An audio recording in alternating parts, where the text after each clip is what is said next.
Hey y'all, it's Nikki. I have to tell you about Tecovas boots. I finally have a pair and they're handmade, high quality, stylish, and comfortable. I even got them customized with leather stamping.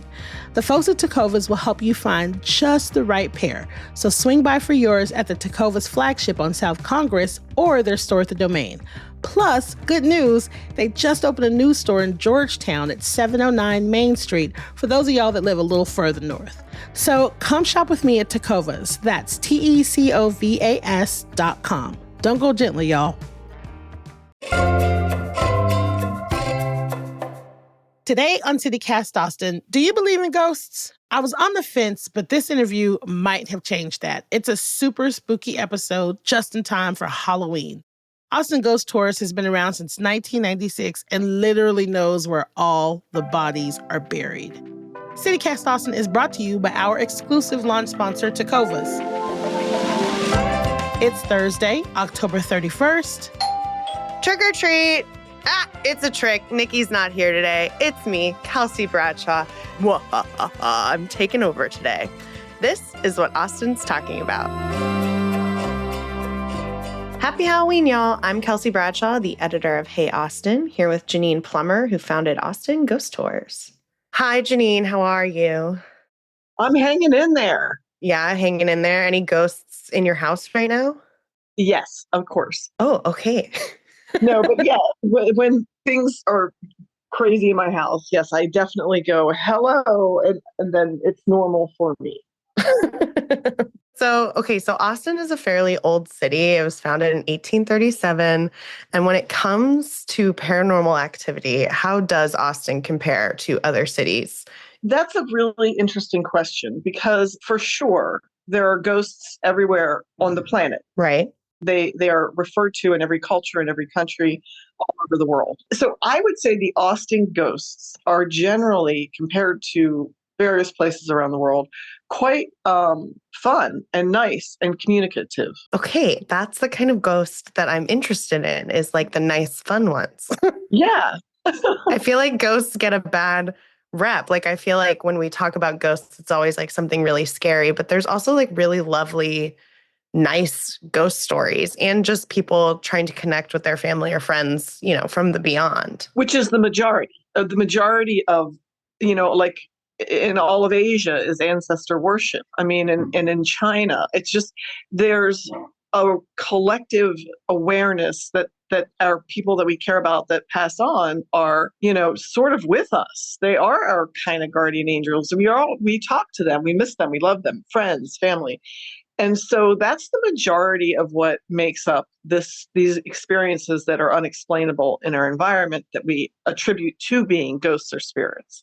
And that's why when you see on the TV shows, it's called provoking, where TV wants you to be scared because that sells. And so they're like, hey, ghosts, come out. And they're like yelling at them to get them to like do something for the kids. And I'm always in the back of my mind thinking, that's somebody's grandmother, like tone it down, like, Well, and I feel like that's such a good thing to keep in mind. Like, that is someone's grandma. Like, stop yelling at her. Yeah. Like, I love the way that you look at that. Other than being nice and friendly, are there other factors that make Austin's ghosts different from other ghosts? I would say the location and the relationship with water that is Austin. So water is notoriously powerful. Like in indigenous cultures around our country, the United States, there's an element to spirituality in water. Like if someone drowns, there's a fear that spirit will get lost and not be able to be reconnected to some degree to whatever it is that they would be reconnected to. Water is very powerful connector for spirit. The Capitol used to have an artesian well, like on the grounds that the whole city would partake of. So it was 8th and Congress Avenue. I mean, there was a lot of water in Austin. We're right above the aquifer and everything is limestone. These are all conductors. Oh my God. It's an audio medium, so you can't see my face, but my eyes are so big. That is so interesting that it's like a water thing for us. Yes. And in an area, I mean, look at Barton Springs.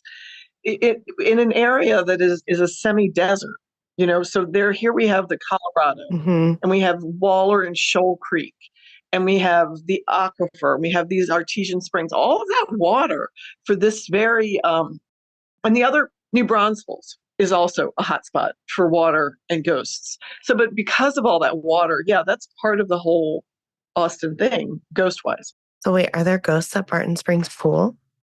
Yeah, sure. Haven't you heard?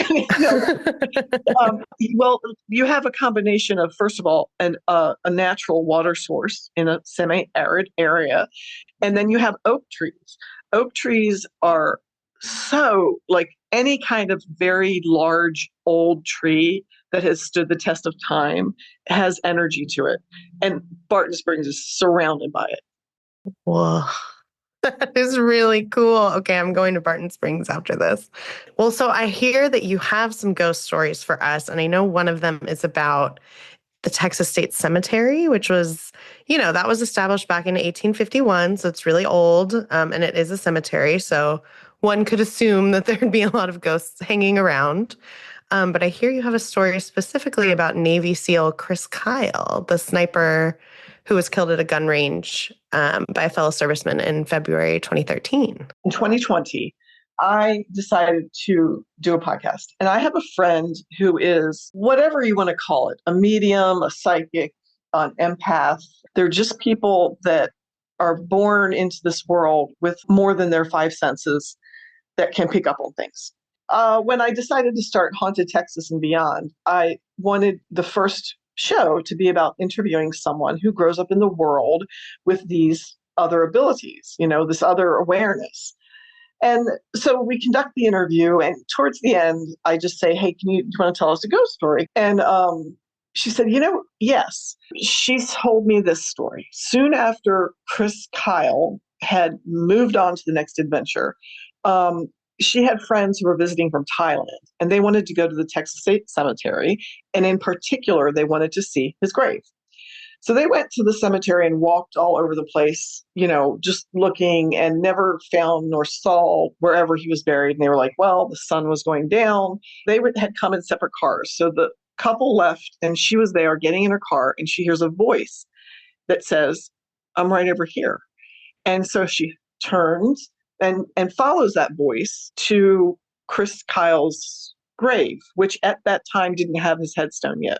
But anyway, he's communicating to her, and he's like, hey, he was a big presence, but more importantly, he was saying, I'm misunderstood, and some people are getting things wrong about me.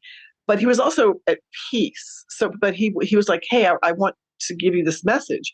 Meantime, the sun is setting. She's in the cemetery in urban Austin that she's not familiar with, and she's like, hey, I got to go. I'm I don't want to be here. The sun's setting. I promise you I'll come back.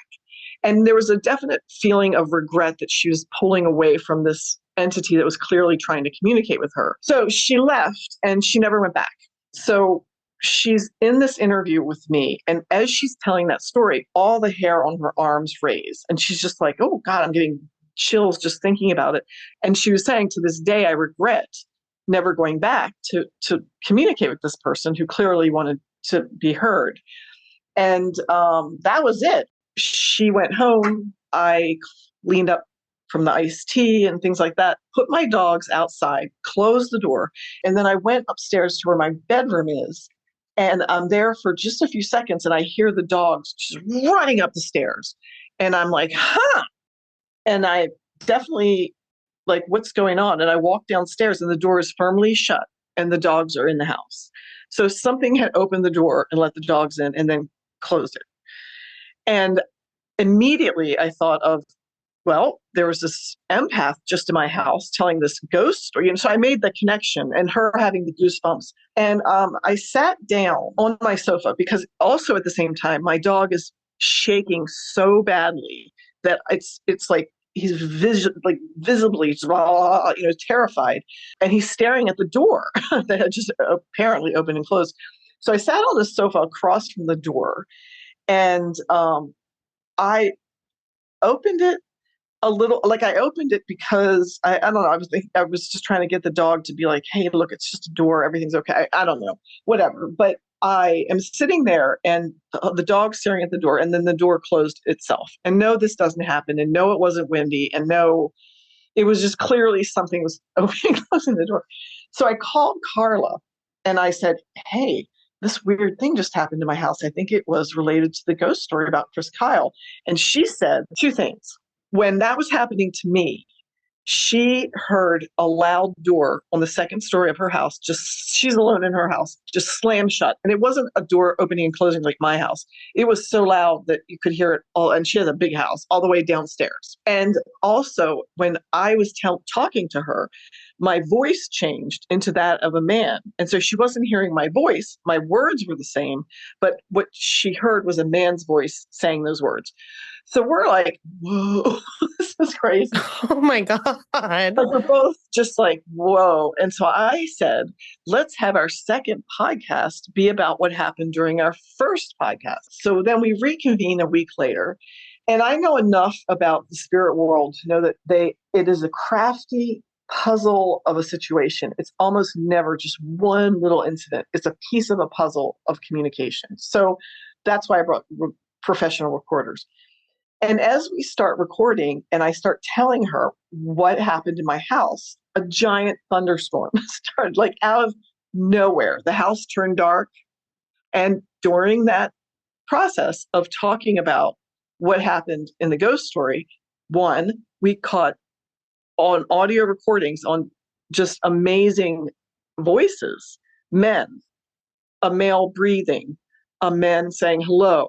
But Carla sensed that there was some big personality in the room. And I kept saying Chad Littlefield, and she was thinking it was Chris Kyle. But either way, it was a big presence. That is wild. So was there like ever a conclusion? Like, did you ever find out what he was seeking from y'all?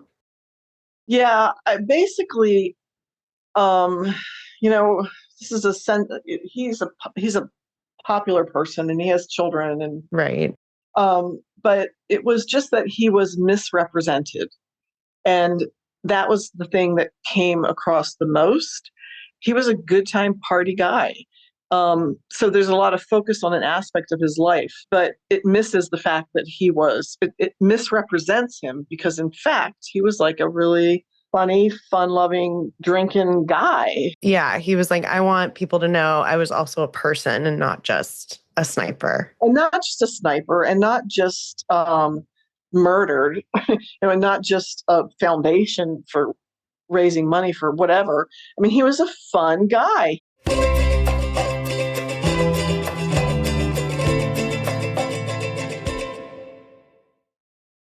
I want to talk about Austin's Moon Towers. So the serial killings of 1885 and 84 and 85, I was in the Austin History Center. And at that time, there was like one of the ladies who worked there. They knew me. I was always in there reading old newspapers. And said, have you seen this file? And the file was called The Servant Girl Annihilator. At that time, it was just like 2 or 3 articles. It was very non-researched or whatever. So, but it was easy just to go into the films and look up that date and collect all of the articles around that time. So that was me. I'm the one who did that and put those in that file. But I mean, it was a big deal. It was national news that these murders were happening. So when these murders happened, the only things that they had, so people could hear shuffling or glass breaking, or they heard something.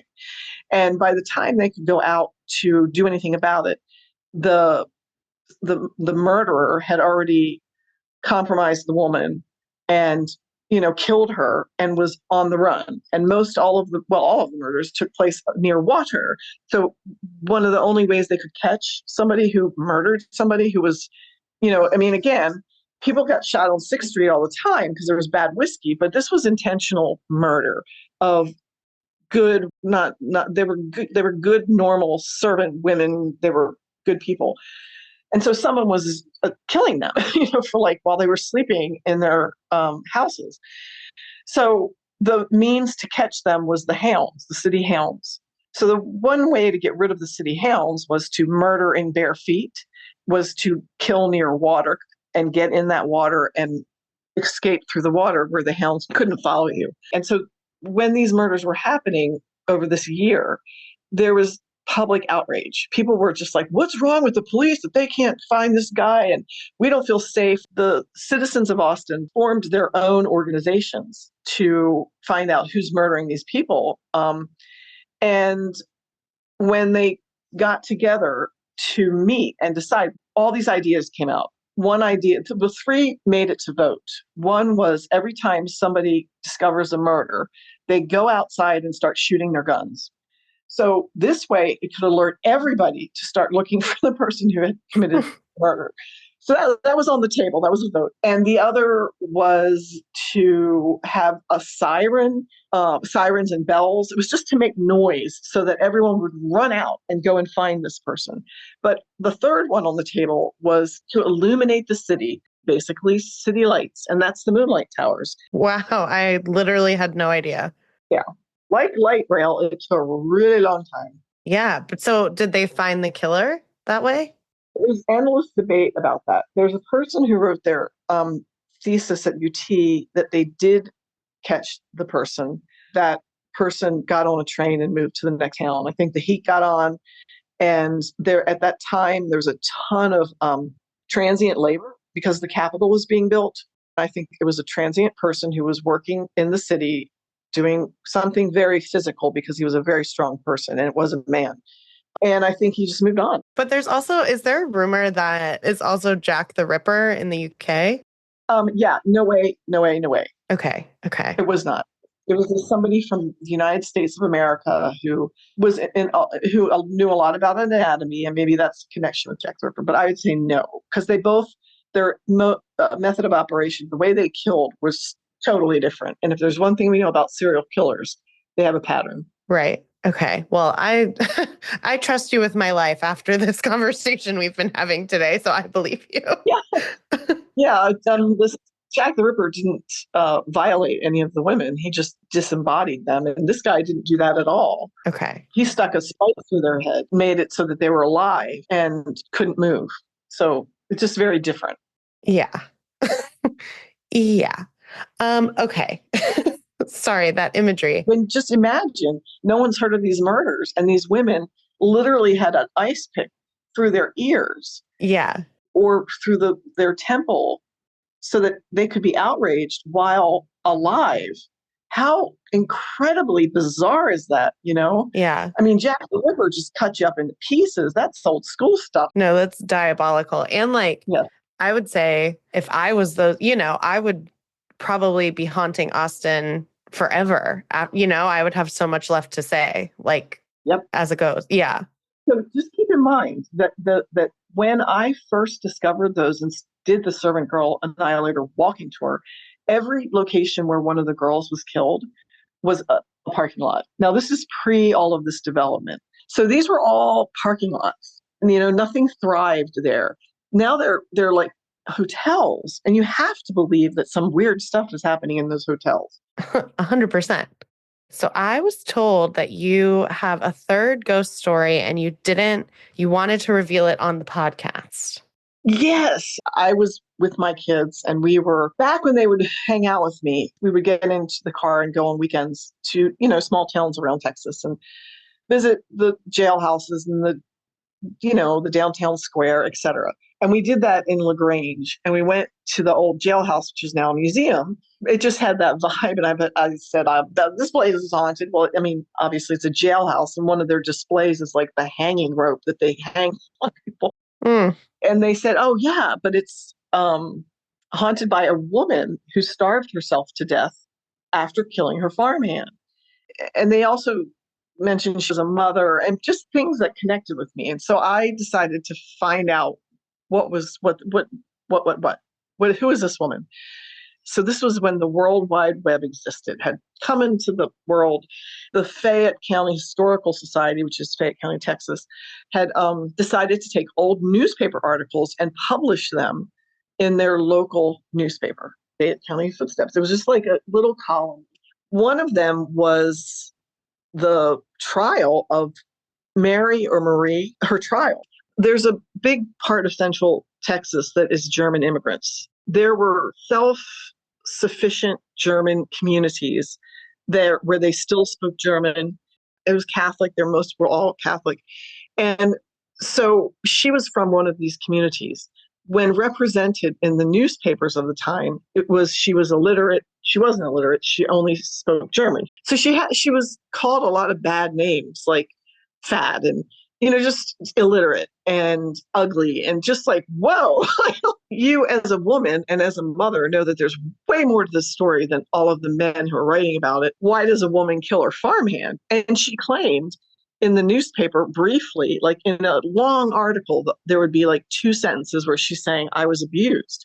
And then they move on to what she looks like and what she's wearing. Classic. But I was able to find her grandson. In my interview with him, he had never known anything about his grandmother. No one ever spoke of it. It was just evaporated. The grandson had read the Fayette County Footsteps. His grandmother was the infamous Mary Dock. All the family started saying, who's Mary Dock? Is that our grandmother? Like, just what is this? This murdering person is related to us.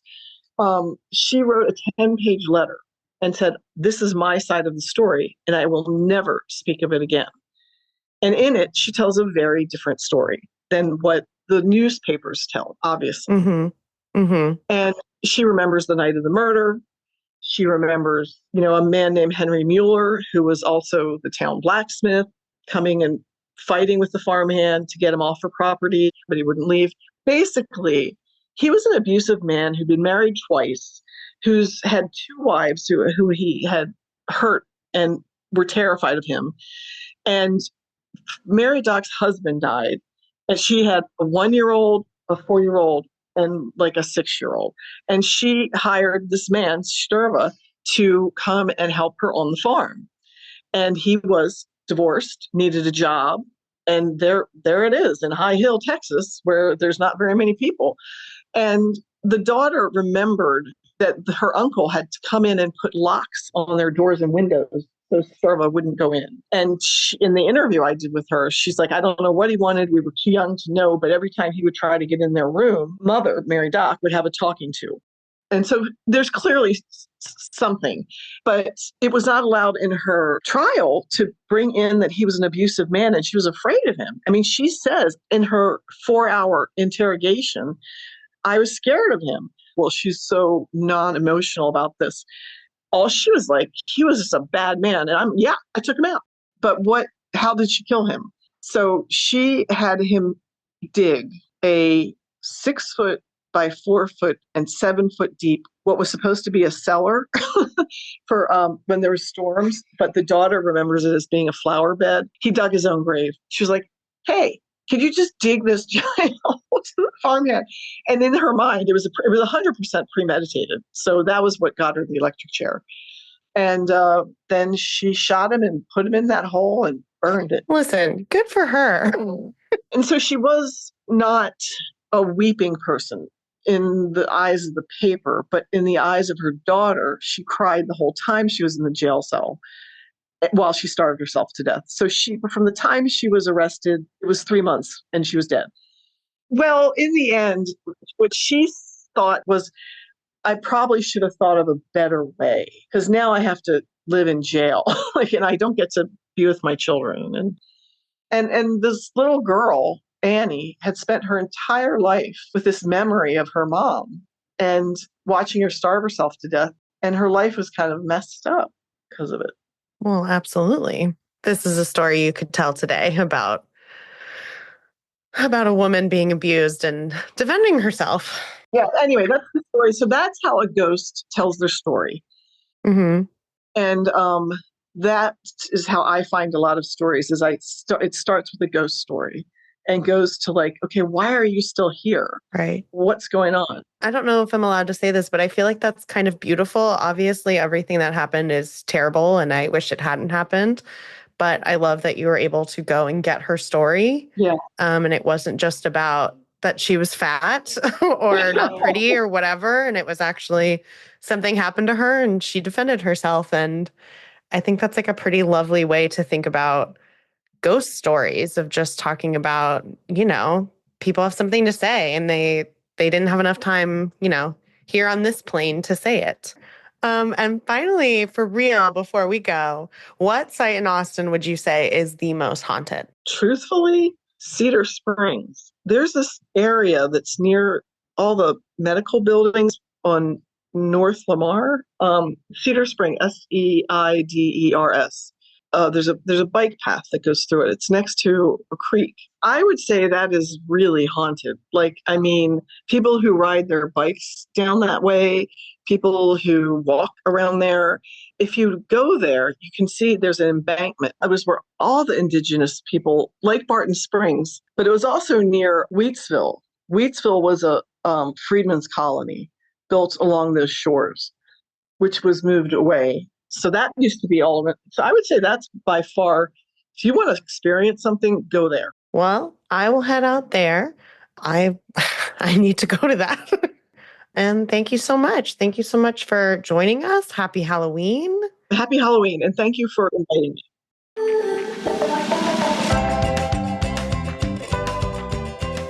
That's all for today here on CityCast Austin. You can find links to Janine's website and work in our show notes. If you enjoyed the show, why not tell a friend, rate the show, leave us a review, or if you have any guesses for what I did with Nikki today, check out today's Hey Austin newsletter. Nikki will be back tomorrow morning with more news from around the city. Bye!